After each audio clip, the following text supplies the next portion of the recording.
iniciando mais o Economic News Connect, em especial uma edição sobre o agronegócio. Este programa é transmitido através dos canais do portal Economic News Brasil e também através da nossa TV para 4 estados, através da BrisaNet, canal 176, canal TCM, TV a cabo Mossoró 1716.6 e Telecabo canal 94.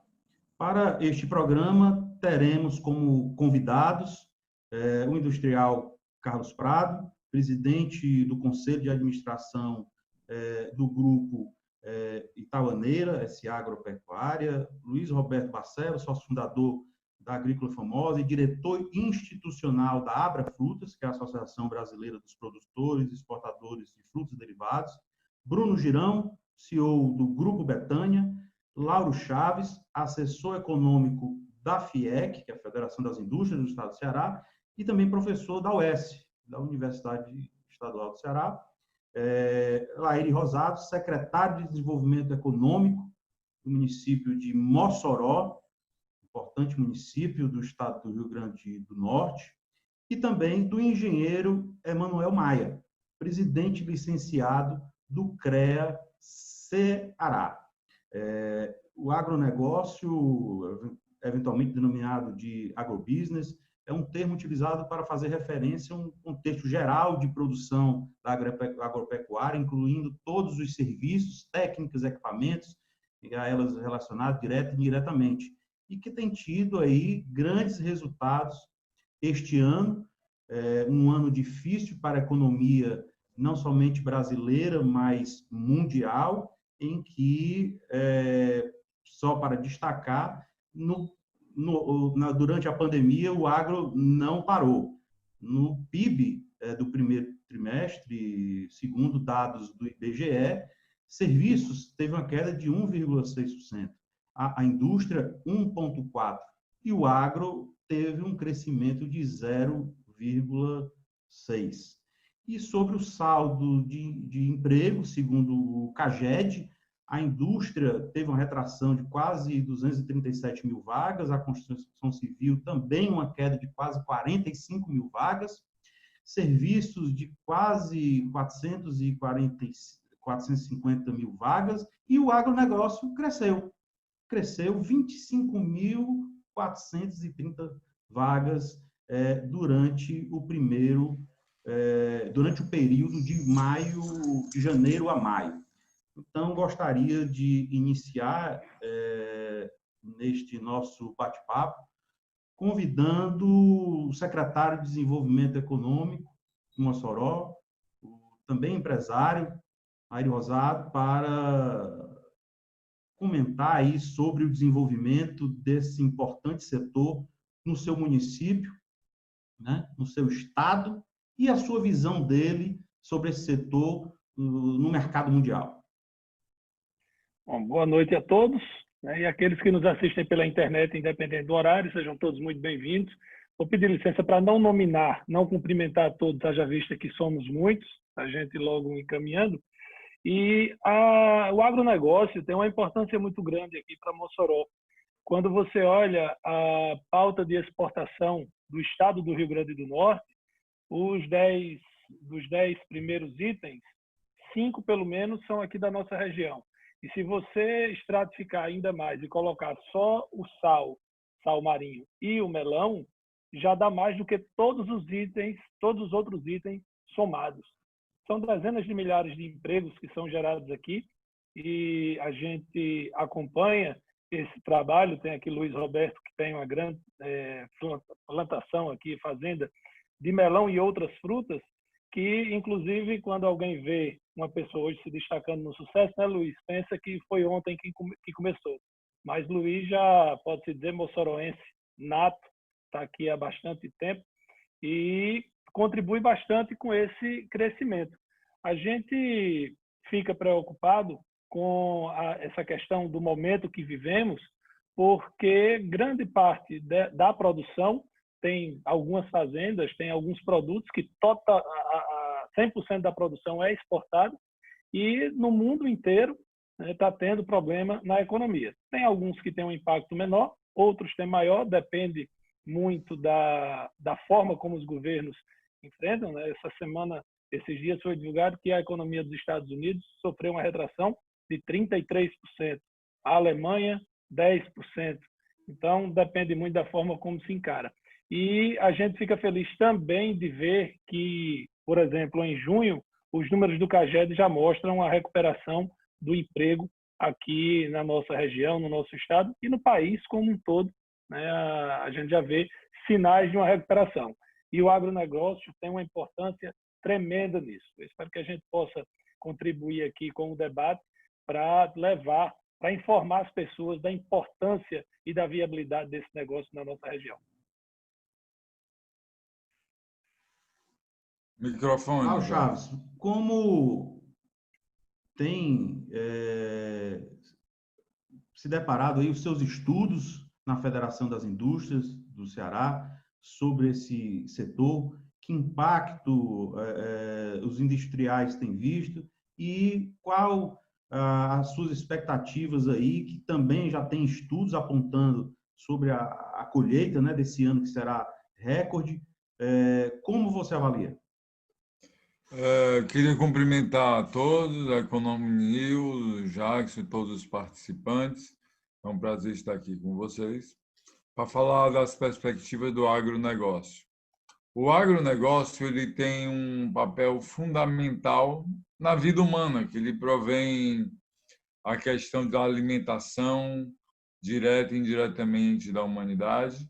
Ele tem uma importância fundamental na economia brasileira, na economia nordestina. Se vocês terem uma ideia, apenas nesse primeiro semestre, o agronegócio exportou mais de 60 bilhões de dólares, tá? E aí nós temos, com isso, não só a questão da melhora do câmbio para a exportação, como houve um acréscimo de 16% do volume exportado pelo agronegócio. Se nós pensarmos a nível de Ceará, nós temos vários produtos que estão no primeiro lugar na pauta brasileira de exportação, como a castanha, a cera, lagosta, outros que estão em segundo e terceiro, como banana, melão, sucos. E o agronegócio ele é bem mais intensivo em mão de obra do que muitas atividades que existem na economia, tendo um papel social muito grande. Mas eu queria abrir esse tema falando de algo que, quando nós falamos em perspectivas do agronegócio, e nós temos aqui 3 empresários de sucesso do agronegócio, o Bruno, o Carlos Prado, o Luiz Marcelo, nós temos que falar em tecnologia, nós temos que falar em inovação. E o Nordeste passou muito tempo preso na agricultura de sequeiro. E se você pensar a nível de Ceará, a agricultura de sequeiro, ela representa 95% da área agriculturável do Ceará. E a agricultura irrigada ela ocupa apenas 5% da área de agricultura do Ceará. E para vocês terem uma ideia, com esses 5% de área, a agricultura irrigada do Ceará gera 59% do seu valor bruto da produção na agricultura irrigada. Ou seja, a diferença de produtividade que nós temos é tão gigante entre a agricultura irrigada e a agricultura de sequeiro, e isso vale para o agronegócio como um todo, que quando nós falamos em perspectiva do agronegócio, nós temos que trabalhar a questão da produtividade, a questão da tecnologia. E aí, quando nós falamos em tecnologia, nós dependemos muito da oferta hídrica, e nós estamos chegando agora com a transposição do São Francisco, mas nós não sabemos ainda qual o custo dessa água que ela vai chegar para o produtor, que é algo fundamental para o desenvolvimento do negócio. Tem alternativas como o ramal do Salgado, que pode baixar esse custo da água e aumentar a produtividade. E aí temos também o Bruno aqui, que usa essa produtividade para poder alimentar o gado que vai gerar o leite.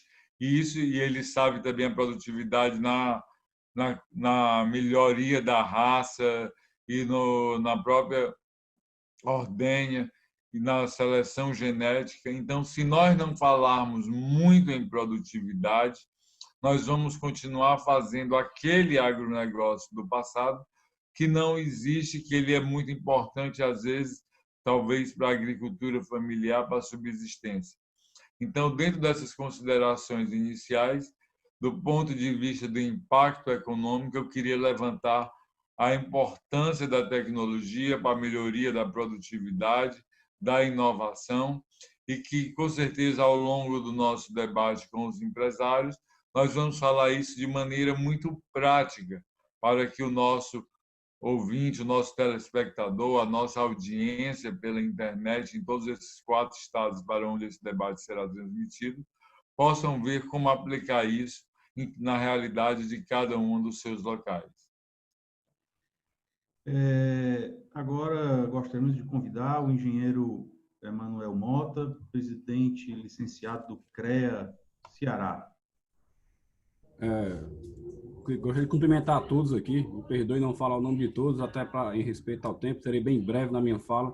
Apenas queria motivar aí os que fazem o Citoagro de que realmente essa pandemia em diversos setores da engenharia, aqui falando acerca das tutelas do CREA Ceará, houve uma retração muito grande e em todos os segmentos se conversa, né, se escuta falar de que vão acontecer mudanças, de que os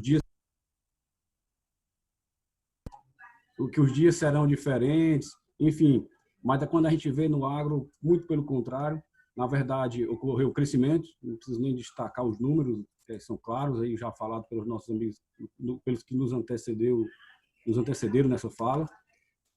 O uso de tecnologias é claro e notório na agronomia já, principalmente quando a gente vê aqui no estado do Ceará, especificamente, a região ali da Ibiapaba, com diversas variedades de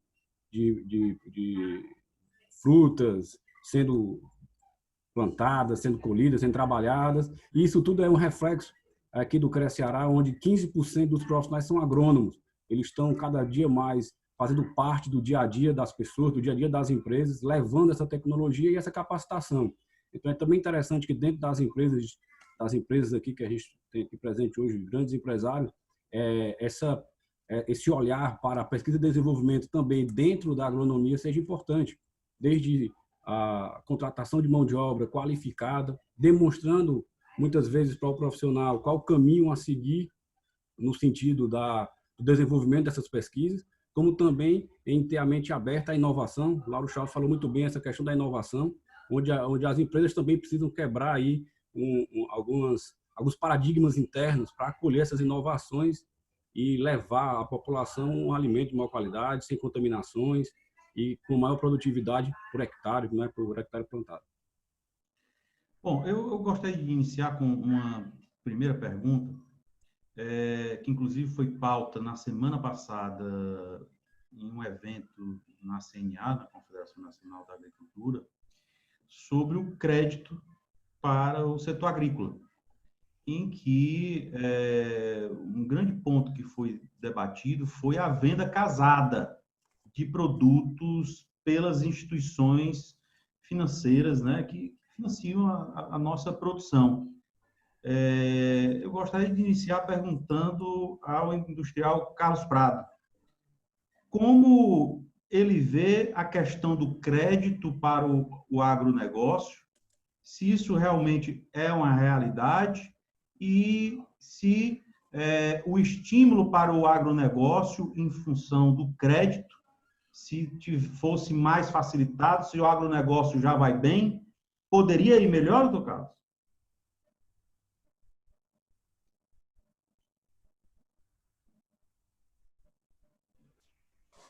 Bom, boa noite a todos.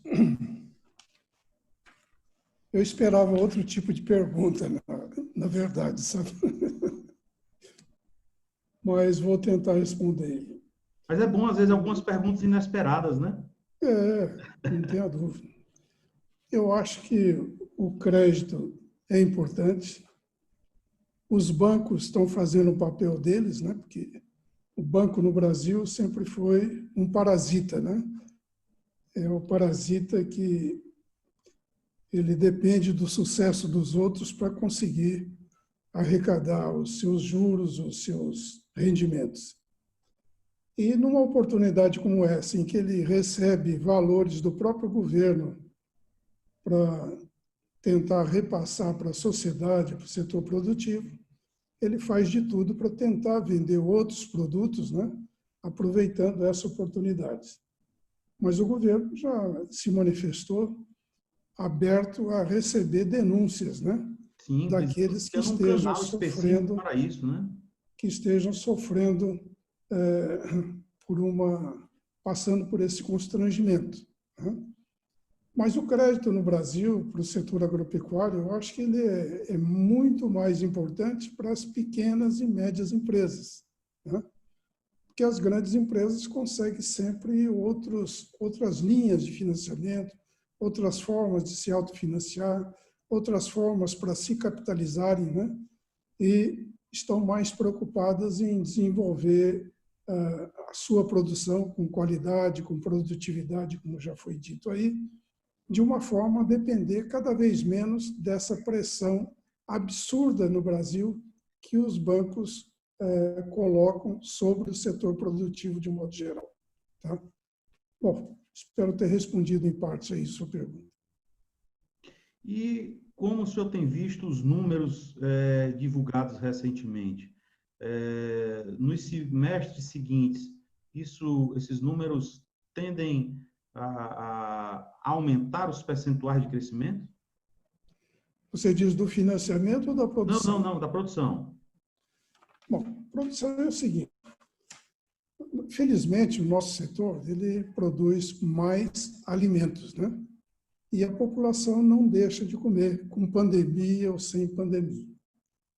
E no mundo todo, nós estamos tendo um crescimento grande da população, né? Hoje, a estimativa hoje é de que nós tenhamos no mundo 7,8 bilhões de habitantes.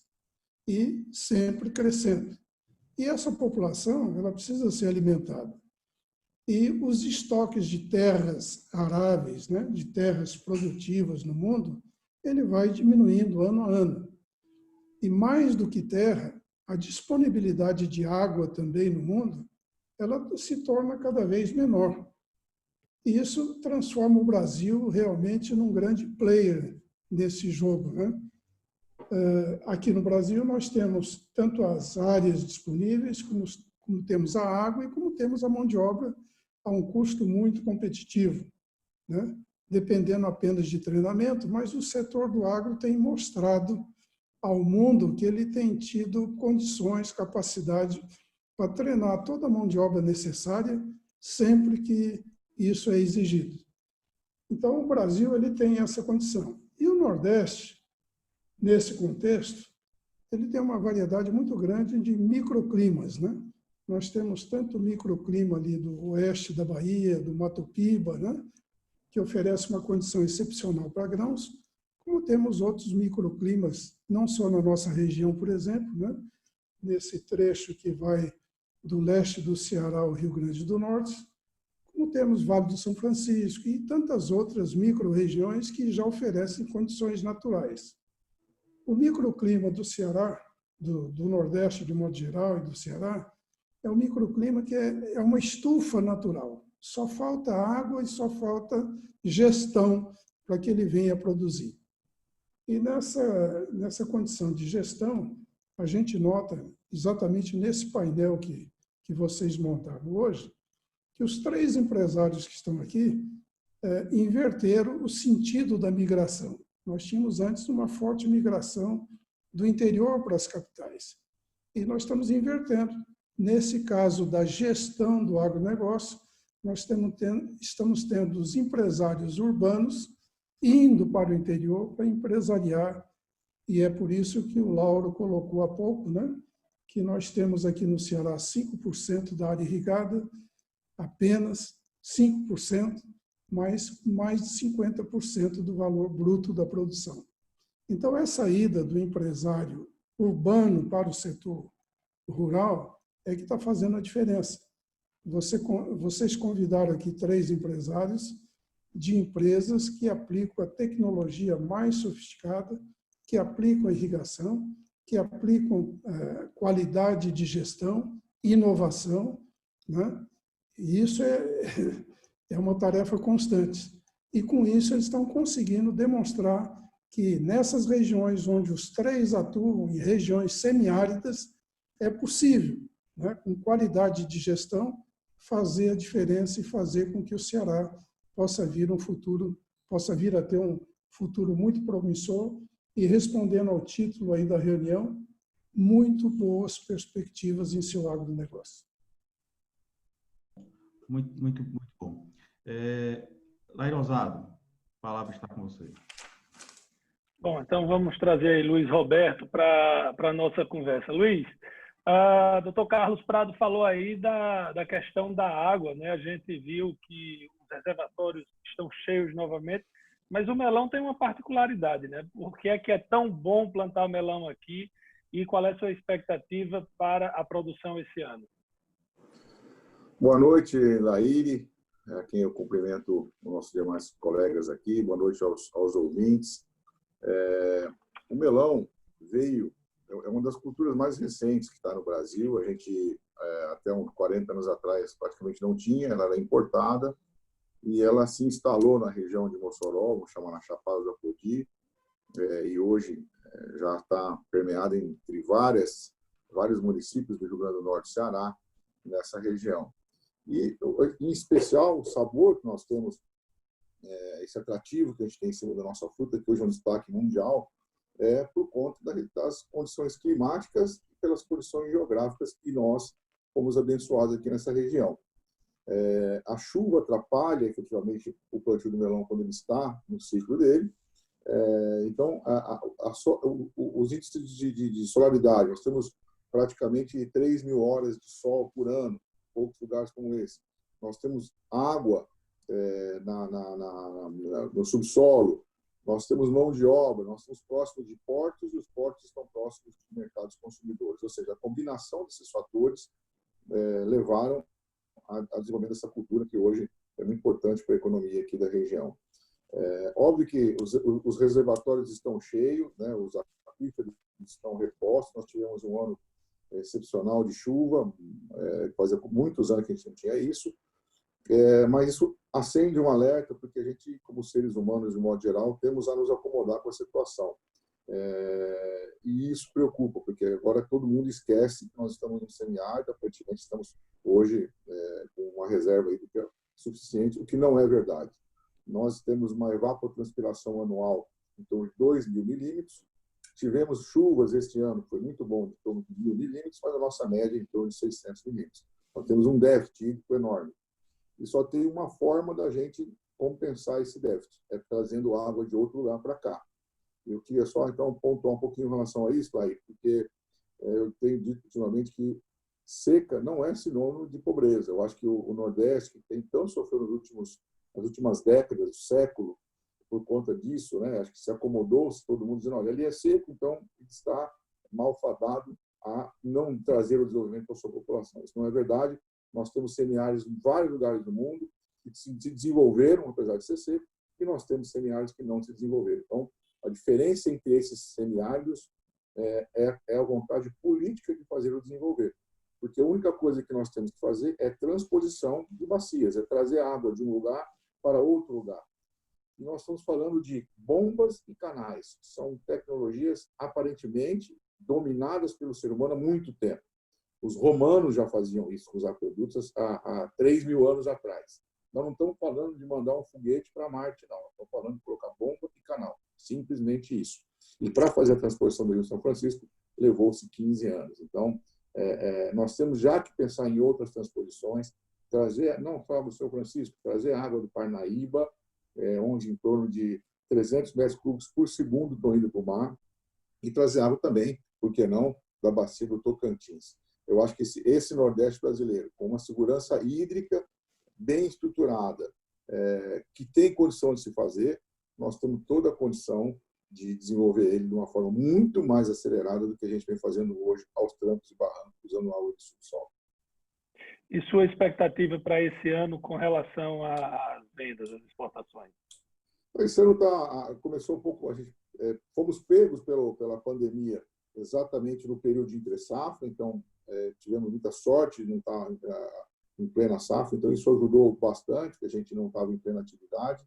Os europeus que começam a fazer as negociações de compra entre os meses de março e abril estavam no pico da pandemia lá, não estavam com horizonte para fechar uma grande programação, mas já a partir de maio, junho, começaram a se movimentar para fazer essas compras, e a gente está praticamente fechando com os mesmos volumes do ano passado para a Europa, então acho que isso é uma boa notícia.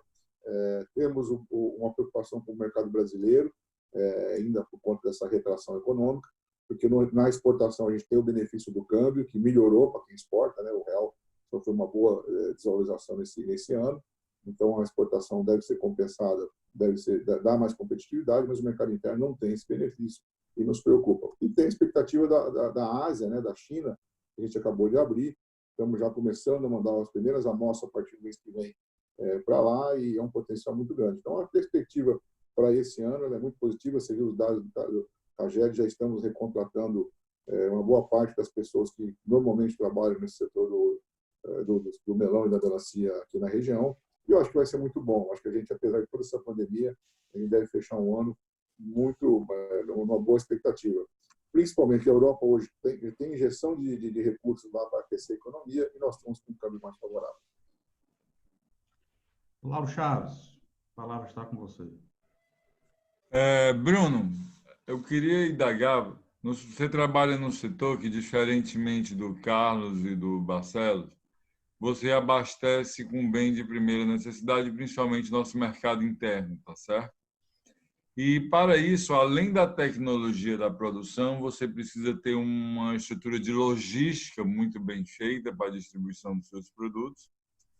E, nesse processo, você envolve algo fundamental para o desenvolvimento econômico, que é uma rede de pequenas e médias empresas, tanto na parte do seu fornecimento como na parte dos seus clientes.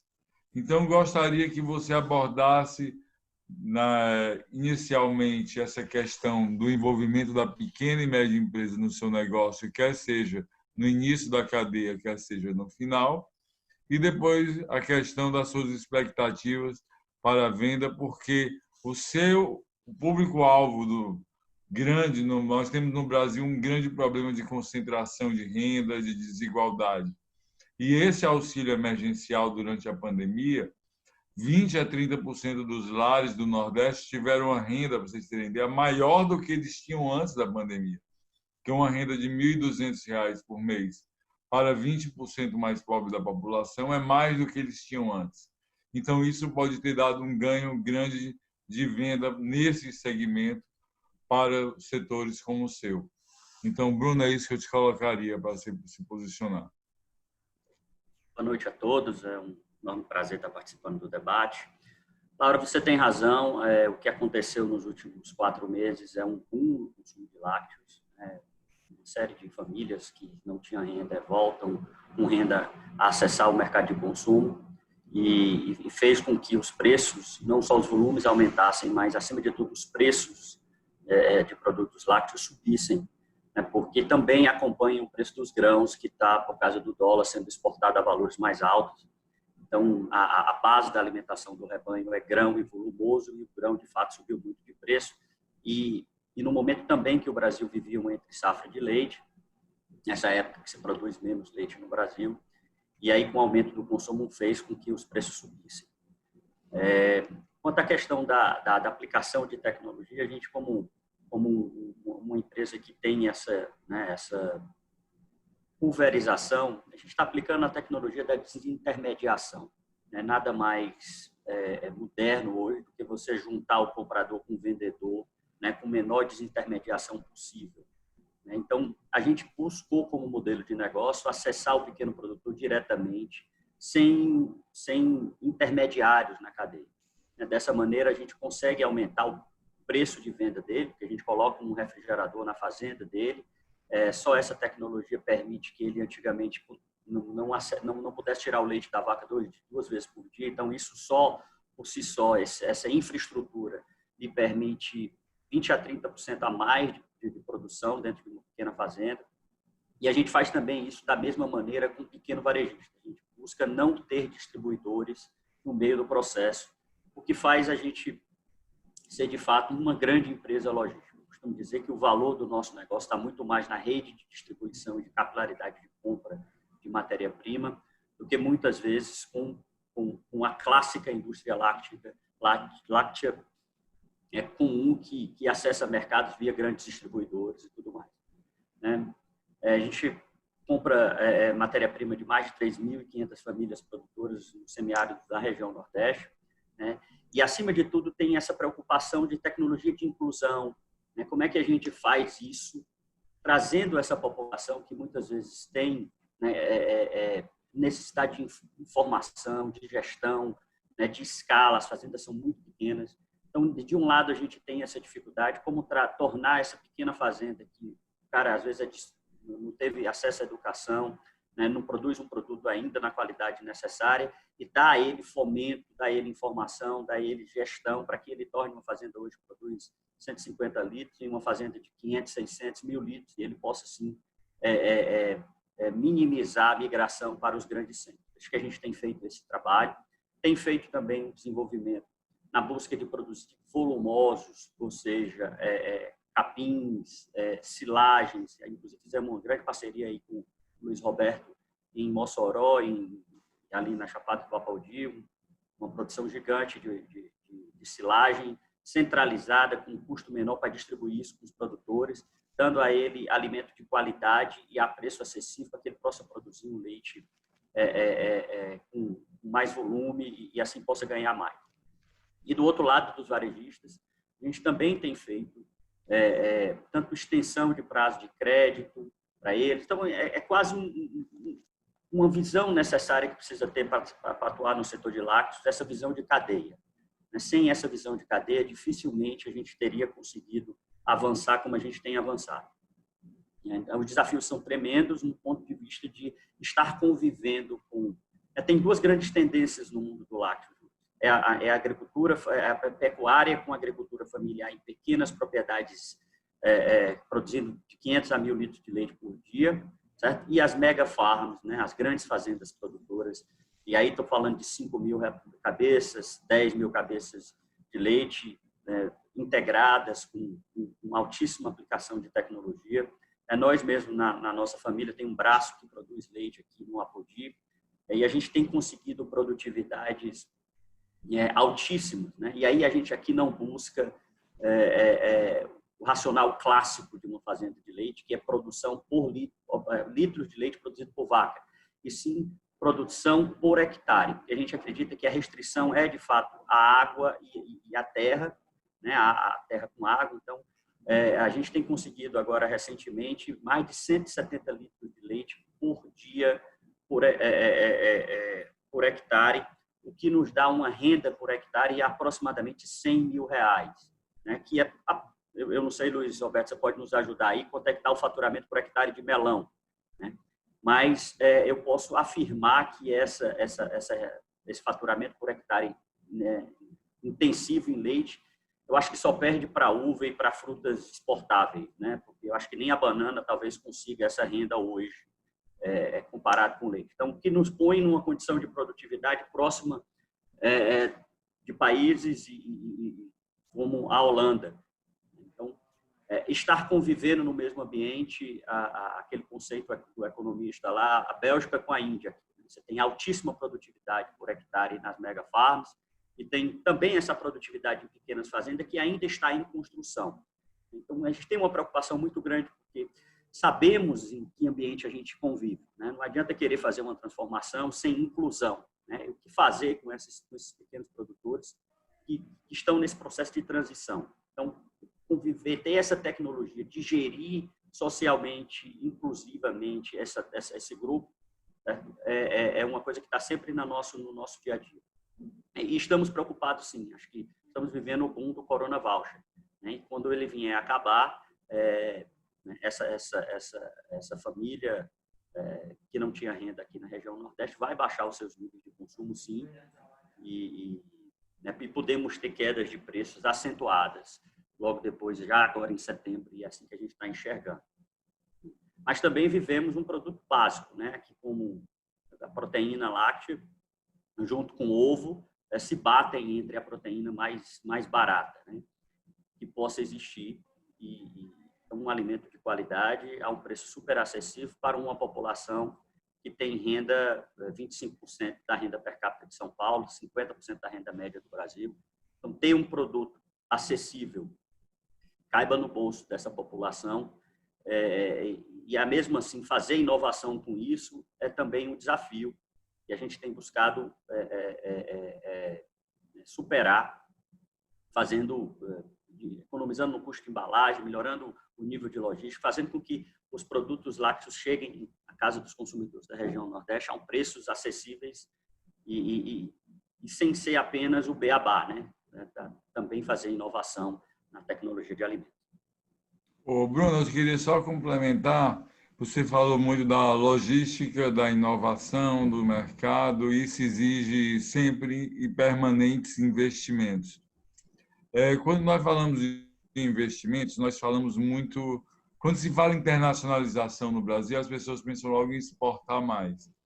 Mas a internacionalização ela é muito mais profunda que isso. Ela tem a ver com o mindset dos empresários, ela tem a ver com financiamento, ela tem a ver com parcerias. E vocês tiveram um exemplo, uma experiência de internacionalização com a Parmalat. Hoje, aí eu coloco para você e aí eu abro também para o Carlos Prado e para o Luiz Barcelo. Como está na sua cabeça o agronegócio para essa questão da parceria com o capital internacional, da joint venture, de como entrar, como isso ajudar a financiar a expansão do agronegócio brasileiro? Se fala muito da questão do capital chinês entrando no Brasil, o que é que isso tem de realidade, como é que você vê toda essa questão da internacionalização e do capital externo?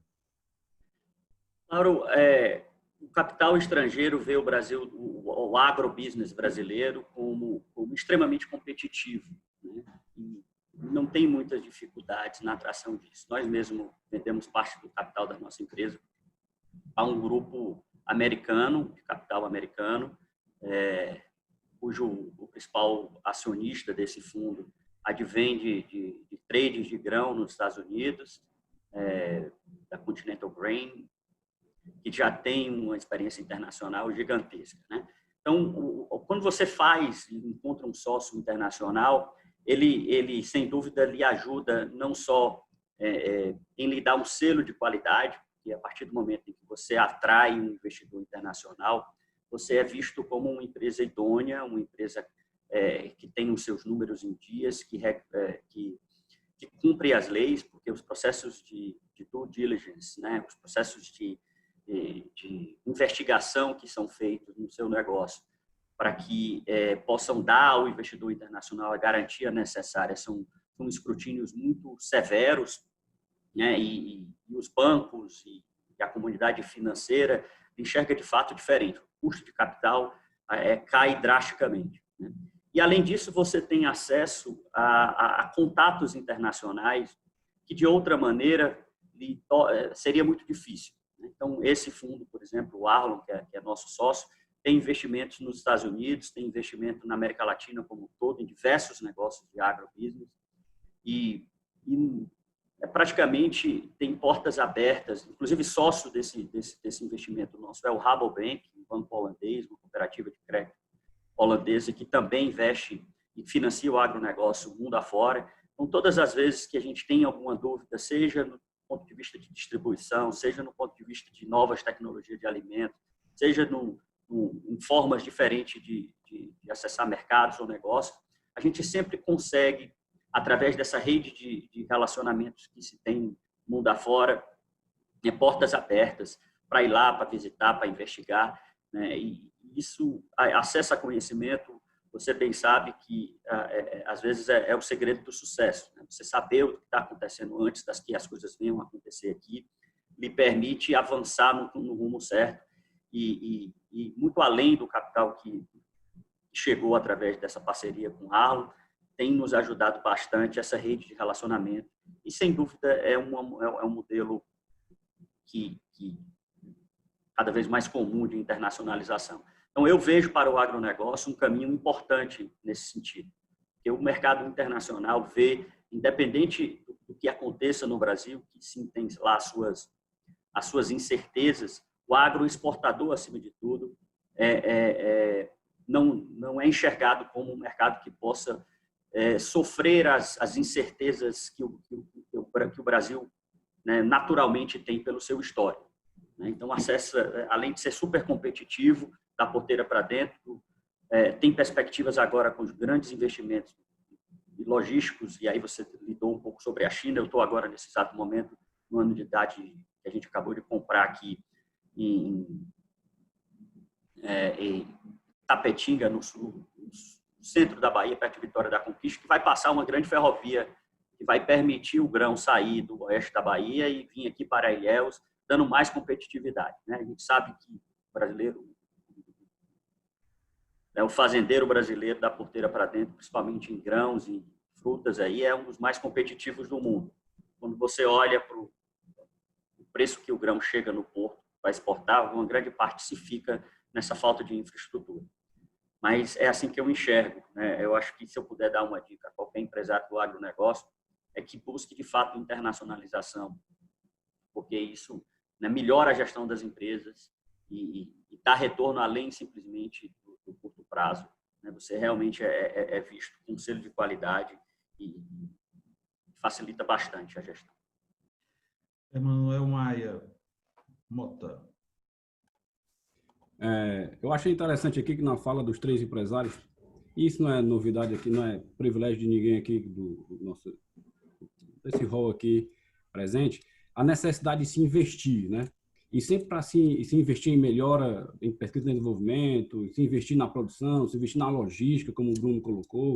E aí eu vou pegar aqui uma deixa do Lauro Chaves, quando ele falou aí da questão da internacionalização, né? Não só vendendo para o exterior, mas também pegando experiências.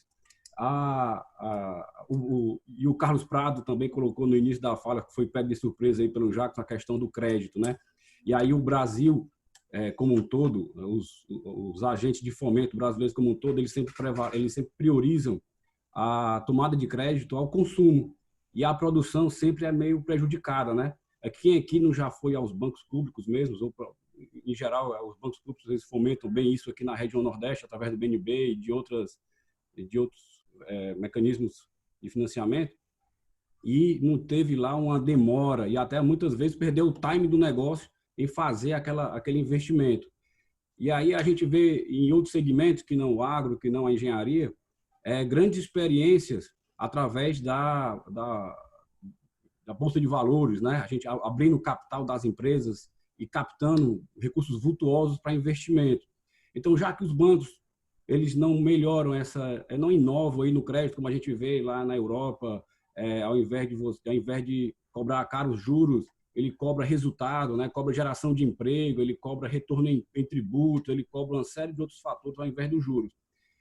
E para variar isso, já que os bancos não fazem isso, a gente buscar esses recursos no mercado de capitais. Como é que vocês veem isso? Aqui no Ceará mesmo a gente teve grandes experiências aí, né? Tanto na área educacional como na área industrial, e mais recente a gente tem notícias aí na área comercial também abrindo capital. Então, como é que você vê isso, Carlos? Acha que esse é um caminho para melhorar essa questão do crédito?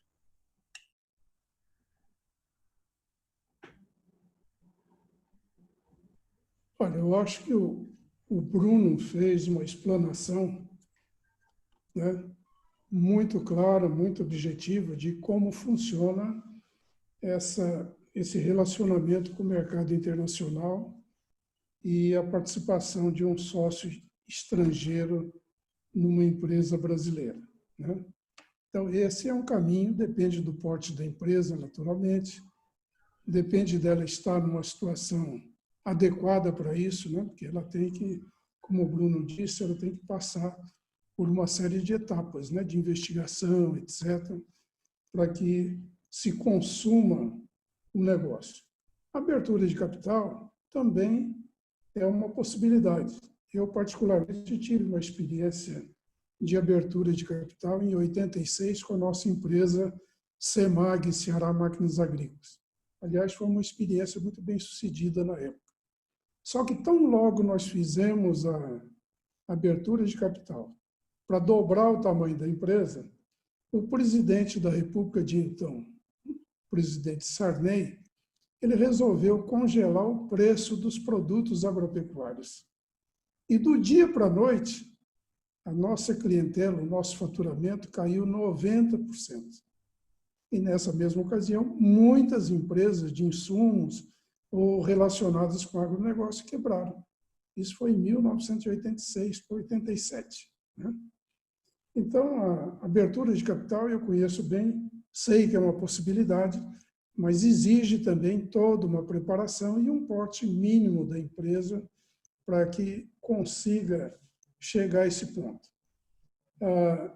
A possibilidade que se vê para uma empresa que vem crescendo e que atinge um determinado porte e que tem um funcionamento regular, automaticamente os próprios fundos vêm atrás dessas empresas. Não precisa nem ir atrás do investidor. O investidor vem atrás. O que não falta é liquidez internacional. A liquidez internacional hoje é extraordinária. E o agronegócio, então, como já foi dito aqui nas várias intervenções, agronegócio, produção de alimentos, rapaz, isso é o negócio do momento. Né? Então, toda aquela empresa, pequena ou média, que tenha condições de crescimento, não terá dificuldade se estiver realmente disposta a se adaptar às exigências desses investidores. Tá? É isso aí, Jacques. Laura.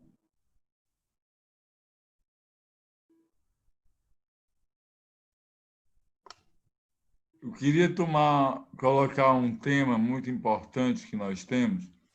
O agronegócio brasileiro está exportando como nunca, como eu disse, foram 52 bilhões de dólares só nesse primeiro semestre, e não foi só o câmbio, aumentou também o volume exportado.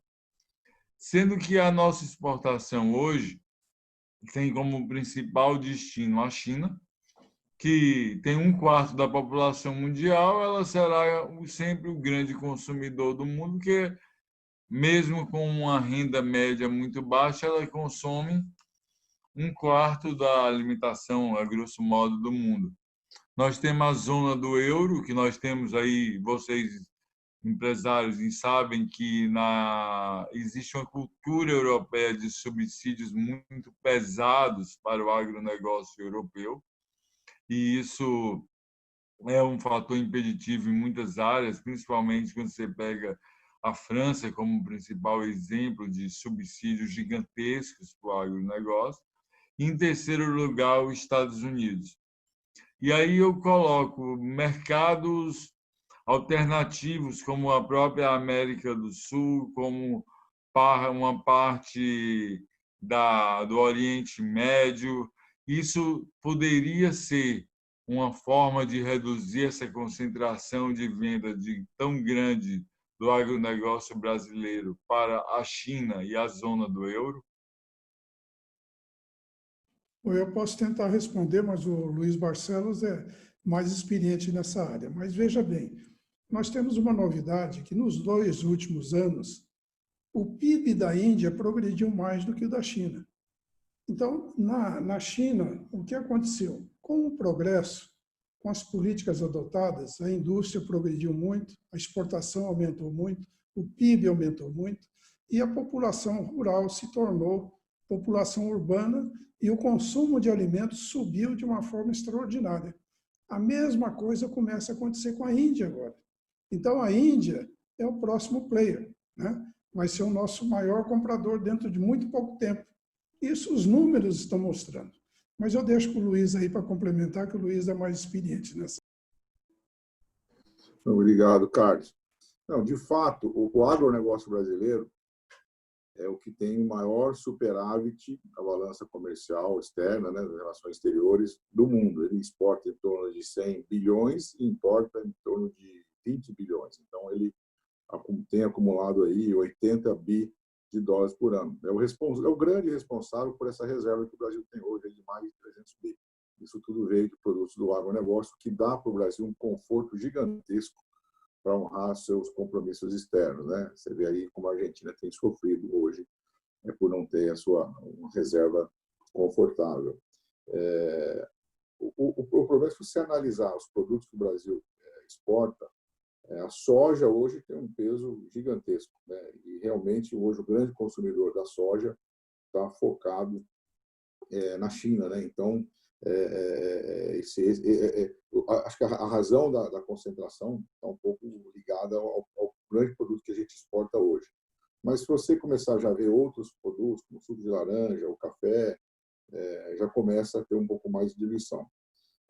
No caso da fruticultura, Lauro, o que acontece é que a gente ainda exporta muito pouco, né? O Brasil é o terceiro maior produtor de frutas do mundo, mas ele é apenas o 23º exportador de fruta. Quer dizer, ele exporta menos de 3% do que ele produz. A exceção é o melão, que exporta quase que 55% da produção. O resto tudo é menos de 3%. Em segundo lugar, vem a manga, que exporta 15% do que produz. Nós não chegamos nem a $1 bilhão de exportação nas frutas ainda. Se você pegar o Chile, já é quase 5 bi. A Colômbia, só com banana, é mais de 3 bi. Costa Rica também, acima de 3 bi. Equador, o próprio Peru, que há 15 anos atrás exportava 100 milhões de dólares, quando o Brasil exportava 500 milhões de frutas. O Brasil de 500 foi para 900 em 15 anos, o Peru saiu de 100 milhões para 2 bilhões e 700 milhões. Então, realmente, assim, a gente tem que começar a criar essa cultura exportadora de mais produtos dentro do agro, que certamente não estarão concentrados em um só destino, em um só país comprador. Nós temos algumas dificuldades, principalmente a abertura de mercado. O que significa isso? Quando você exporta um produto agrícola para um outro país, tem que ter uma análise de risco para saber qual é o risco que esse país, ao comprar aquele produto, não está indo uma doença junto. Para os nossos ouvintes aqui entenderem, é a mesma coisa que aconteceu quando um chinês saiu lá de Huangbu e veio para o resto do mundo e esparramou essa doença. E na fruta, em alguns outros produtos agrícolas, tem esse risco. E esse processo é feito de governo para governo. E muitas vezes há uma concentração de acordo com os interesses de cada setor. Isso, traduzindo para o português, o lobby que cada setor faz dentro do Ministério da Agricultura para que haja mais abertura desse produto. Então, quanto mais organizado tiver o setor, mais pressão ele faz em cima do governo, em cima do setor do governo que faz essa análise de risco e acaba, então, canalizando, né? Hoje, eu não estou dizendo que esteja errado nem que esteja certo, existe uma concentração. E o que nós temos que fazer é mostrar para o governo que nós temos que estimular outros setores da exportação para que eles possam enviar seus produtos e estimular os players desses outros setores a enxergar um pouco mais os mercados de fora. Eu estive participando, a gente tem na associação convênios com a Apex, que nós recebemos recursos para estimular isso. E uma vez eu estava em Dubai, com o maior produtor de cenoura do Brasil, o maior produtor de tomate do Brasil. Nós chegamos no supermercado e eles viram a nossa fruta, aqui do Ceará, do famosa, do Rio Grande do Norte. E aí eles ficaram assim, abismados. Nossa, como você conseguiu colocar a sua fruta aqui? Eu falei, gente, é mais fácil eu colocar minha fruta aqui muitas vezes do que num Ceasa no Brasil. E eles viram tomate e cenoura do mundo inteiro lá. O que para eles, na cabeça deles, é um negócio quase que impossível, é a coisa mais simples que tem. Então, a partir do momento que a gente estimular o produtor, o agricultor brasileiro, a buscar outros mercados, e nós estivermos alinhados com o governo para abrir a parte burocrática desses mercados, eu acho que a gente vai ter mais produto. Tendo mais produto, necessariamente a gente pode abrir o leque para outros países. E alguma dificuldade que a gente tem, que é o caso de logística, por exemplo, América do Sul. Eu não tenho um navio que saia daqui que vá para Buenos Aires, que saia daqui que vá para Santiago. Eu não tenho. Eu tenho que mandar esse navio para qualquer outro lugar para depois chegar lá, vai demorar mais de um mês. Então, a logística também é uma coisa que precisa ser desenvolvida E aí tem um problema de quem nasce primeiro, ovo ou galinha. Se você não tem o volume, você não tem a logística. Se você não tem a logística, você não tem o volume. Quem é que começa primeiro isso? Mas tudo esses fatores, essas condições, Laura, é o que vai fazer com que a gente dependa menos da China, mas eu acho que a gente nunca vai depender menos da Ásia, onde se concentra, hoje no mundo, 50% da classe média mundial, aquela que realmente tem condição de consumir, estão hoje no sudoeste asiático. Então, por conta disso, a gente nunca conseguirá nos livrarmos dessa região como comprador. Eu queria só complementar a pergunta para o Carlos Prado e para você, Luiz, porque não só a questão dos novos mercados que você falou, mas é importante também que nós comecemos a agregar mais valor ao nosso produto. E isso acontece de forma diferente na fruta, na proteína, na soja, que são os 3 grandes grupos de exportação do agronegócio brasileiro. Na visão de vocês, Carlos, Bruno, Luiz, como nós podemos agregar mais valor ao produto do agronegócio para, já dentro do que nós produzimos, nós conseguimos alavancar ainda mais a participação econômica do setor? Bom, Vou pegar essa aqui. Fala, diga, Bruno. Não, fala, por favor. A tendência de produtos lácteos de produtos primários como um todo, né, existe normalmente uma diferenciação muito pequena, né, tende a ser uma diferenciação muito pequena. Eu acho que não só isso acontece na indústria, como acontece também no agronegócio, a diferenciação se dá por agregação de serviços ao seu cliente, e sejam esses serviços previsibilidade, gestão de gôndola de supermercado, entendimento do consumidor. Essa eu vejo a grande tendência, né? Não é simplesmente o investimento na logística. Como é que eu faço que o meu cliente carregue menos estoque? Como é que eu acerto mais na previsibilidade de venda? Como é que eu arrumo a fruta, o produto na gôndola de forma que eu consiga ampliar as vendas, né, diminuir as perdas. Então, a gestão do serviço agregado, do próprio marketing, né, tende a ser o que aconteceu com todas as empresas que conseguiram agregar valor às suas commodities. O caso mais clássico e talvez de melhor sucesso foi o que foi feito com a Nespresso no café, que a Nestlé conseguiu fazer com brilhantismo. Não sei o quanto vocês conhecem um pouco o case, mas a Nestlé fatura 100 bilhões de euros e lucra 10 bi. Nespresso, eu acho que fatura na Nestlé 4 bi e dá 2 bi de lucro, ou seja, 20% do lucro da Nestlé se dá apenas naquele negócio de cápsula, que nada mais é do que um negócio de alto luxo, onde você encapsulou o café dentro de uma tecnologia e agregou valor. A Três Corações também vem investindo muito nesse mercado, né? E tendo sucesso, né? Também. Pois mas são modelos de negócio que você aí deixa de ser simplesmente uma empresa agroindustrial ou agrícola e passa a ser uma empresa que é consumer-centric, né? Centrada no consumidor. Então, a visão de qualquer... e a gente aprende muito isso com as startups, né? Você tem que focar no cliente, entender o seu cliente, o seu consumidor. E, na verdade, eu passei um tempo na minha vida confundindo a diferença entre cliente e consumidor, né? E o cliente tem uma necessidade, o consumidor tem outra. O cliente é o varejista, é o intermediário que leva o seu produto ao cliente. E ele precisa de serviço, de confiabilidade, de previsibilidade. E o cliente tem que criar ele qualidade, desejos e esse é o grande papel do marketing moderno.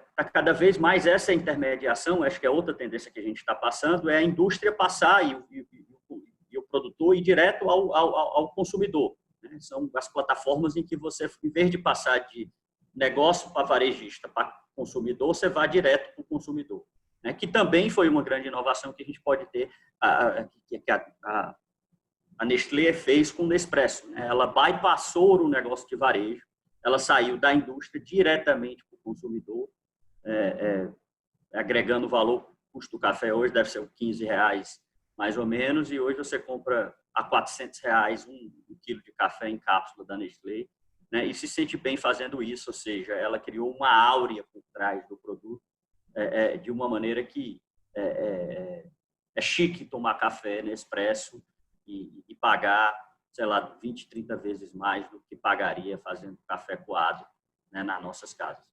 Então, essa, no meu entendimento, é o caminho de qualquer empresa que quer agregar valor. É agregar marketing, serviço, entendimento do consumidor. Isso vale, no meu entendimento, né, não só para as indústrias, mas para a turma da fruta, a turma de qualquer um. É o serviço agregado. Carlos, contigo. Bom, o Bruno acabou de insultar aí as nossas universidades e centros de pesquisa, né? Para que, ao invés de só produzirem documentos, né, passem a investir justamente nessa pesquisa e inovação para gerar novos produtos que possam ser trabalhados pelas empresas locais, né? Mas o Lauro falou sobre agregação de valor, e eu diria, Lauro, que isso começa a acontecer naturalmente, né? Com a produção do óleo, da soja, né? Enfim, e a produção de outros produtos industrializados a partir da matéria-prima que vai aumentando o seu volume produtivo. Ainda esta semana, na nossa reunião do agronegócio, nós tivemos uma explanação do Pedro Brito sobre a Transnordestina, e que ela começa a ter um horizonte aí de conclusão nos próximos anos. As obras continuam. Ora, no momento que uma ferrovia como essa vem lá do Centro-Oeste, trazendo grãos, né? Se eles não exagerarem no custo do frete, aqui nós podemos ter condição de processar uma matéria-prima dessa, como essa, né? E vender com um produto com valor agregado. Na área das frutas, a mesma coisa. À medida que a gente vai se firmando, que a produção vai aumentando, as iniciativas começam, né? Para transformar isso num suco, numa polpa, enfim, num produto industrializado que possa agregar mais valor. Acho que é uma tendência natural, e as colocações que o Bruno fez a respeito da internacionalização cabe muito bem aí, né? Naturalmente, investidores internacionais vão enxergar essa possibilidade, talvez com muito mais rapidez do que nós mesmos, né? Luiz? Não, eu acho que vocês tocaram muito bem no assunto, né? Óbvio que existe essa crítica do Brasil. Por que o Brasil exporta soja e não exporta farelo de soja, né? Então, e não agrega mais valor na produção em si, na cadeia produtiva. Mas, como o Bruno falou, e eu concordo também, existem outras formas de você agregar valores. A gente muitas vezes diz, nós somos service supplier, né? Exatamente, estamos lá no mercado com as variedades de melão que ele quer, o tamanho de melão que ele quer, com a frequência semanal que ele quer. Então, realmente, tudo isso acaba ajudando. Numa cadeia, como é o meu caso, que você não passa por nenhum processo de industrialização, o alimento sai fresco da fazenda, do jeito que ele sai aqui, ele chega na mesa do consumidor, não tem outra forma de você agregar, a não ser realmente atendendo essas necessidades do consumidor e do cliente. Foi bem colocado esse ponto. Mário Rosado. Bom, só citar um caso aqui, o sal. Você compra uma tonelada de sal a granel aqui em Mossoró por R$ 35, R$ 40. E aí tem algumas empresas já produzindo a flor de sal, que eles vendem a R$ 15 aqui em Mossoró, não sei em Fortaleza ou em São Paulo, 200 gramas de flor de sal por R$ 15, R$ 18. Então, é a história do agregar valor, né? Mas eu queria perguntar ao doutor Carlos Prado, chamou o banco de parasita, me chamou a atenção, e também Luiz falou a questão da seca, né? Eu sempre disse, a seca você não combate, você convive com ela. Você não vai fazer a dança da chuva. E você tem países onde a água é mais escassa do que aqui na nossa região, e esses países conseguem se desenvolver. E o doutor Carlos também contou aí a experiência que teve no passado e a luta que foi para recuperar os negócios. A gente está falando aqui com 3 grandes empresários, mas e para aquele pequeno produtor que está nos assistindo, que está nos acompanhando? O desafio de não ficar totalmente na mão dos bancos, porque realmente é um sócio muito caro, é um parasita, mas também a necessidade de fazer investimento para a inovação, porque, como vocês já falaram, citaram vários exemplos, de agregar valor, de inovação. Qual é o grande desafio, doutor Carlos, para o pequeno produtor, para o pequeno empresário, para fazer esse equilíbrio e conseguir vencer? Quando você fala em pequeno, tem que ter uma ideia do porte desse pequeno, né? Uma grande parte da população rural é feita daquele pequeno agricultor, pequeno mesmo, e que realmente não tem condição nenhuma a não ser, e às vezes nem para isso, a própria subsistência, né? E aí depende dos fatores do governo para poder sobreviver. Eu, pessoalmente, meus 79 anos de vida, para esse tipo de agricultor, eu não vejo solução que não seja a educação dos filhos, para que em uma geração isso aí comece a mudar, né? Porque a política de governo de dar esmolas vai simplesmente fazendo com que ele se alimente, né? E vá ficando por ali. Ainda na última Fruit Logística, em fevereiro, onde estivemos lá, né, Luiz e eu e mais alguns companheiros, eu convidei um industrial francês para vir aqui trazendo algumas pequenas ferramentas, né, uns pequenos utensílios que eles fabricam para o terceiro mundo, mas que são ferramentas realmente manuais, mas que podem multiplicar por 5 ou 10 vezes a produtividade de um produtor dessa classe que eu acabei de citar.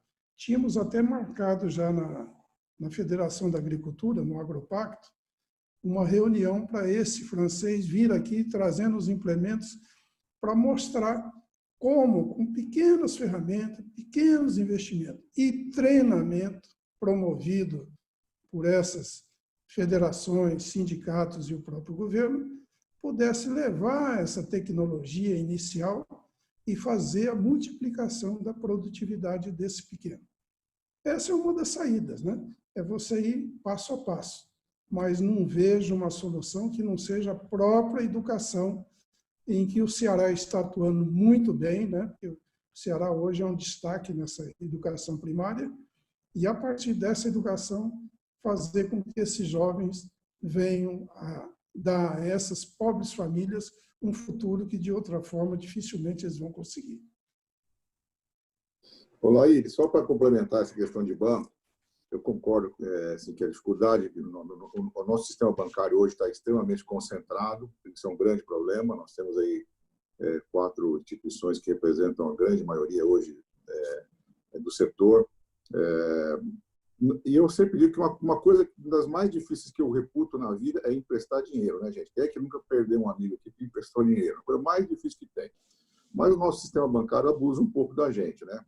E aqui, só dando aqui uns exemplos, minha empresa, em um determinado momento, estava com um endividamento muito a curto prazo, que é uma modalidade chamada ACC, Adiantamento de Contagem de Câmbio. É um capital de giro que você pega e tem um prazo muito curto. A gente está muito alavancado nessa modalidade. Então, você ia no banco, o banco falou assim: olha, Roberto, você tem um erro aqui de estruturação da sua dívida. Você tem que alongar, você não pode continuar devendo a curto prazo. Aí eu falo assim: não, beleza, então você me empresta a longo prazo? Ah, não posso emprestar porque você já está endividado em curto prazo, então isso é um risco para mim. Então, quer dizer, o cara não te empresta porque você está no curto prazo e critica porque você está no curto prazo, mas também não quer te alongar porque... Então, assim, aquela frase de que ele só empresta guarda-chuva quando tem sol, esse é o grande problema que a gente vive aqui, né? Você vê nesse momento de pandemia, caiu os juros, o governo injeta dinheiro nesses bancos e a gente não consegue pegar o dinheiro. Você vai no banco e fala: não, mas no momento de pandemia, está complicada a economia, quer dizer, então é difícil, né? E aí a gente acabou um dia, uma outra frase que me chamou muita atenção nos banqueiros, quando a gente fez no ano passado uma modalidade diferente que se tem do trivial, que é um CRA, que é o Certificado de Recebível Agrícola. Você tem outras, como nós estamos dizendo aqui, grandes empresas têm outras modalidades, como o debênture e tudo mais. Então, fiz uma captação de longo prazo. E fui naqueles bancos que estavam ali de curto prazo para liquidá-los. Sentei lá em São Paulo, no ano passado, com um dos bancos grandes e disse: olha, gente, estou aqui, alavanquei em longo prazo, estou com dinheiro para te pagar. eles viram para a gente e falaram assim, olha, Roberto, tem duas frases que um banqueiro não gosta de ouvir. Não tenho dinheiro para te pagar e tenho dinheiro para te pagar. São duas notícias péssimas para nós. Então, é com isso que a gente tem que conviver. É uma condição muito complicada, muito difícil. E para o pequeno, como o Carlos falou, é muito complicado. Se não tiver uma cooperativa de crédito, se não tiver uma organização na própria gestão deles, vai ficar eternamente pegando dinheiro e não conseguindo pagar de volta, né? E aí isso é a perpetuação da pobreza, porque ele imobiliza, ele bloqueia o patrimônio dele como garantia, ele não tem outro acesso a outro tipo de empréstimo mais, não consegue vender seu patrimônio porque está hipotecado. Então, realmente, acho que a questão do pequeno ela não só passa por efetivamente ter linhas até que tem, mas precisa passar por uma série de outros fatores, que é o caso da gestão do negócio dele, para que ele não fique nessa ciranda negativa de não poder ter acesso de uma forma... Marcelo, só um comentário no que o Luiz falou. Luiz, isso aí casa com o que foi falado antes sobre a Bolsa de Valores, tá? Nós temos que criar uma cultura no Brasil que a abertura de capital também precisa ser simplificada para o pequeno e para o médio. Se você pega o mercado americano, quantas pequenas empresas estão nas bolsas de valores e elas se capitalizam por um crédito que às vezes é muito mais saudável, que, como disse o Bruno, ela não só fornece o crédito, como ela melhora a gestão da empresa, melhora o compliance da empresa. E, infelizmente, hoje no Brasil, o nosso mercado de capitais é concentrado em 300, 350 empresas, isso é ridículo, tá? Então, nós temos que baratear o processo de abertura de capital, melhorar essa gestão das pequenas e médias empresas, porque aí nós não podemos estar eternamente dependendo só do crédito dos bancos. O crédito do mercado financeiro é muito importante, mas ele não pode ser o único para os pequenos e os grandes negócios. Lauro, Jackson, só para colaborar aqui com a questão do empréstimo, quando eu coloquei a questão de captação de recursos na Europa, eu usei como base um programa que eles têm lá de recuperação, por exemplo, de Portugal, que foi um fundo que foi criado pela União Europeia, que era o Portugal 2020, onde as exigências para, não sei se vocês já ouviram falar nisso, mas as exigências para se retornar o dinheiro, né, para se fazer o reembolso do financiamento, eram outras que não apenas os juros. Inclusive, em alguns casos, tinha até perdão da dívida, de até 70% da dívida captada, se caso as empresas atingissem determinados indicadores. Isso é a evolução do crédito, feito com dinheiro público, inclusive, que aqui não faz. Aqui, quando se injeta dinheiro público nos bancos para ajudar os empresários e tudo mais, existe uma série de empecilhos. A gente tem que mudar esse mindset aí do financiamento para o negócio. Estamos nos aproximando do final do nosso programa, os últimos 15 minutos.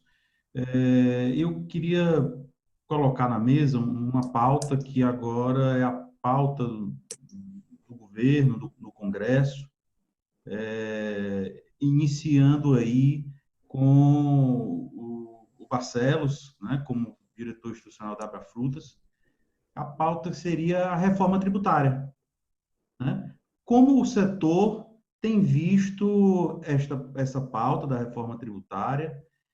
O Lauro tem falado aí sobre a abertura de capital, onde aqueles que compram as ações vão querer receber seus lucros, seus dividendos, né? E o governo quer taxar a distribuição de lucro. Então, como vocês estão vendo, começando aí pelo Barcelos, dos 3 empresários, essa proposta da reforma, essa unificação dos impostos, né? E a tributação da distribuição de lucros, se isso vai impactar no setor do investimento até dos terceiros, né? Dos investidores internacionais. Marcelo, como na Abrafrutas isso já iniciou a discussão? Como é que está o acompanhamento dessa pauta? Nós já discutimos algumas propostas de reforma que já estão, 2 tramitando pelo Congresso, agora tem essa do governo. Para nós, do setor do agro, essa ideia que está aí, ela aumenta a cobrança de impostos do nosso setor, principalmente com relação ao ICMS. Nós passamos a ter uma cobrança, um aumento da carga tributária, assim, pelo que a gente já analisou previamente. Uma reforma a gente acha que é necessária, desde que ela seja para simplificar o pagamento do imposto, né? Ter menos imposto, menos número de impostos e uma forma, menos obrigação acessória para o empresário, porque muitas vezes a gente tem um departamento contábil gigantesco e a gente está sujeito a uma série até de autuações, às vezes, porque as obrigações acessórias são inúmeras. Então, eu acho que uma reforma bem-vinda é uma reforma para simplificar a forma de pagar. Qualquer reforma que venha para aumentar mais ainda a carga tributária para nós, para o setor produtivo, eu acho que ela é nefasta à economia. E, infelizmente, a gente sempre vê muitos esforços para aumentar. Óbvio que o equilíbrio fiscal ele tem que existir. Ninguém pode sobreviver num país que tem um déficit fiscal gigantesco, onde já tinha de 150 bilhões por ano, e estávamos caminhando para começar a baixar isso quando veio a pandemia, e agora esse esforço foi para lá abaixo. Mas a gente tem que ter equilíbrio, até para que o governo não tenha que ir no mercado buscar dinheiro para cobrir esse rombo, e aí, ao fazer isso, ele é o nosso concorrente no mercado, né? Então, a gente acaba pagando juros mais caros. Mas, do jeito que ela está aí, está preocupando, porque ela está, sim, aumentando impostos. Agora fala-se até na criação de uma nova CPMF. Então, a gente está trabalhando para que não haja, mas, pelo contrário, para que essa carga tributária tenha que reduzir. Eu, pessoalmente, acho que quanto menos impostos a gente tiver, mais a gente consegue girar a economia e, portanto, mais arrecadação vai ter. Eu acho que reduzir nominalmente os percentuais pode trazer um aumento na arrecadação na medida em que a gente evita a sonegação, tendo menos burocracia e consegue ter menos impostos, a gente consegue deixar mais dinheiro para o consumidor, que hoje está indo para um ralo que não tem fim. Mas essa que está indo para o Congresso agora, a gente ainda não teve muito tempo de debater, mas pelo que a gente tem lido aí, ela implica, principalmente para o agro, a questão de ICMS, um aumento na tributação. Sim. Ok. Carlos Prado. Bom, eu concordo com as colocações do Luiz. Para mim, o mais importante nessa reforma tributária, principalmente a PEC 45, né, que estava se parecendo a mais viável, e vários setores produtivos estão mais simpáticos a ela, né? Ela tem um valor muito grande quanto à desburocratização, porque hoje a situação é tão crítica que nós nunca temos segurança se nós estamos procedendo corretamente ou não no controle e no pagamento dos nossos impostos. Porque a legislação é um emaranhado tão grande, como diz o Luiz, né? Você tem que ter um setor fiscal e contábil na empresa tão grande que daqui a pouco nós não sabemos qual vai ser maior, se esse ou o produtivo. Mas, quando foi criado o ICMS na década de 60, o ICMS foi criado nesse modelo do IVA, né? Esse mesmo modelo que está sendo discutido hoje. Só que, ao invés de ser um IVA no destino, era um IVA na base, né? Então, começava na primeira operação. Aí, depois disso, se abriu para os estados legislarem, né, a respeito. E aí começou a confusão, porque hoje nós temos impostos sendo definidos, regulados, legislados em todos os estados. E ninguém se entende mais, né? Mas o IVA é um modelo internacional, né? A maioria dos países civilizados adota e simplificaria demais as nossas operações. Mas, objetivamente, quando você fez a colocação da questão, você falou na tributação dos dividendos. Hoje, a maioria dos grandes países reduziu o seu imposto de renda, né, sobre a produção. Então, se você tributa o dividendo, mas reduz o imposto de renda da empresa, aí é um bom caminho, porque a gente se torna competitivo com o restante do mundo, principalmente quando se pensa em internacionalização das empresas.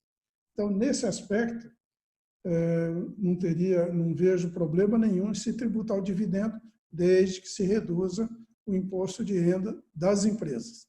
Tá? Ok. Lembrando, queremos encerrar às 10, passar para o Bruno, em seguida vamos para as considerações finais de forma bem objetiva. Bruno, contigo aí sobre esse assunto. Eu concordo, acho que o Brasil é um manicômio tributário dos mais afetados, mais loucos, né? Você nunca sabe se está fazendo certo, porque a legislação muda todo santo dia. Né? Fiquei triste com essa proposta que foi para o Congresso. Já começou com concessões, eu esperava que fosse um modelo IVA puro, né? Mesmo beneficiando o setor lácteo, que vai tirar os produtos de cesta básica da conta, eu acho que não deveria fazer, porque abre a prerrogativa de que outros setores venham lá bater na porta do governo e voltar a fazer o que está acontecendo. Quanto mais forte é o lobby em Brasília, mais concessão se consegue. Certo? Então, o que a gente busca mesmo é uma simplificação tributária, certo? Que diminua esse risco de judicialização. E eu sou mais desse modelo que nem que de uma certa forma, alguém vai perder nesse processo. Não há esperanças de que essa equalização não traga prejuízos para alguns setores. Certo? Eu sou muito pela simplificação, nem que isso possa aumentar algum tributo, né? Porque eu acho que, no final das contas, se equaliza. A gente precisa buscar simplificação. É uma coisa que não tem o menor sentido você ter um departamento. Só quem ganha nesse processo são os advogados e os contadores, né? E os lobistas, de uma maneira geral. Os setores que têm sistema de lobby muito eficiente fazendo isso acontecer. Enquanto a gente... E atrapalha a produtividade dos negócios. Muitas vezes você é obrigado a montar uma indústria num estado só porque tem incentivo fiscal e não tem competitividade logística. É uma coisa que, sabe, a decisão deixa de ser racional e passa simplesmente a ser uma decisão tributária, o que, de uma maneira geral, atrapalha a produtividade do país. Mas eu não tenho tanta esperança de que isso vai ser resolvido assim tão facilmente. Há muitos interesses em jogo, certo? E eu acho que o governo já colocou uma proposta, ao meu ver, com possibilidades de muita concessão. Certo? Se fosse um sistema mais puro e não abre para ninguém, talvez as negociações fossem mais fáceis. Mas já abriu para o setor de cesta básica e aí vai começar o lobby do outro setor, porque por que tem cesta básica, por que não deveria ter outro, por que não deveria ser os hospitais, e aí os argumentos são mil, né? São muitos, mas eu confesso que não é simples. Ontem mesmo assisti uma live do senador Tasso Gereissati, falando sobre isso, e fala de reforma tributária do Brasil desde que a gente é gente, né, que vai sempre evoluir, e eu realmente sou um pouco desesperançoso, né, em relação a isso. Acho que o caminho não é simples. Quando chegar no ICMS, aí é que a coisa vai pegar mesmo. A guerra fiscal entre os estados do Nordeste, do Sudeste, do Centro-Oeste, é um emaranhado que é muito difícil de se resolver. Eu aproveito, já que falar as minhas considerações finais aqui, eu realmente estou no meu prazo limite, eu tenho que pagar um voo agora. As considerações finais aí, você já pode começar aí Certo? Agradecer a oportunidade de estar participando aqui desse evento com um seleto grupo, pessoas com quem eu tenho uma admiração tremenda, o Carlos Prado, Luiz Barcelos, o Lauro, que eu já conheço, você mesmo, o Manuel não conhecia, o Rosado aí de Mossoró, está pertinho da gente.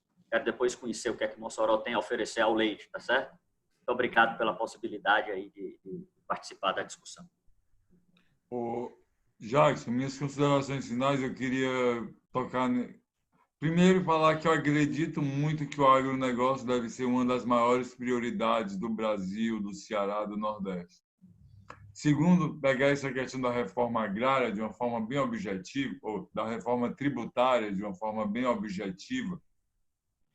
Nós precisamos de um sistema que seja muito mais simples e que seja muito mais justo, que onde quem paga mais tem que ser quem tem mais e quem paga menos tem que ser quem tem menos.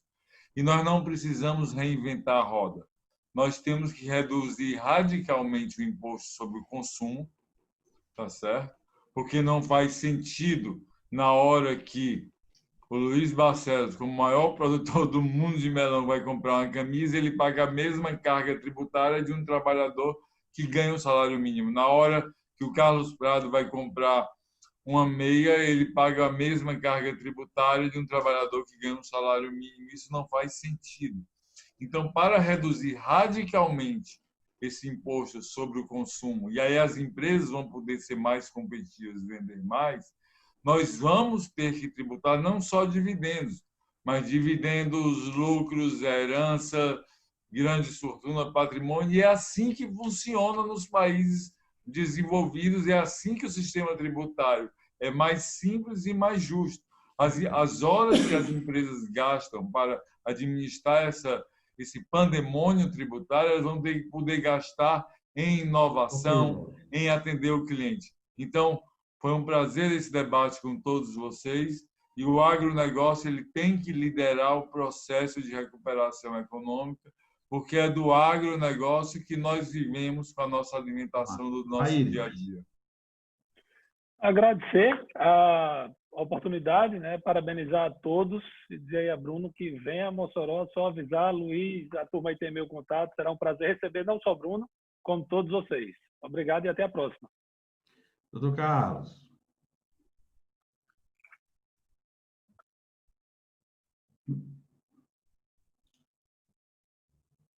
Microfone. Fiquei muito feliz em ter participado. Uma boa noite a todos, né? E bola para frente. Obrigado. Emanuel, grande capitão do CREA. Não, eu queria só colocar aqui que, apesar de parabenizar todos, né, colocações brilhantes, e dizer de que o mercado agro ele vai além das frutas e verduras que a gente falou aqui, que a gente consome, e o mercado do agrobusiness é um dos maiores geradores de matéria-prima para as cadeias produtivas das mais diversas do país. E quero que vocês aí, através disso, cresçam cada vez mais. Barcelos. Obrigado pelo convite, estar aqui com vocês, foi muito enriquecedor. Também, pessoas que eu tenho grande admiração aqui, que são empresários, vocês da área de economia. Muito obrigado pelo convite e acho que é importantíssimo esse debate assim, para que o nosso telespectador conheça um pouco mais sobre o nosso setor. Agradecemos a participação dos nossos telespectadores.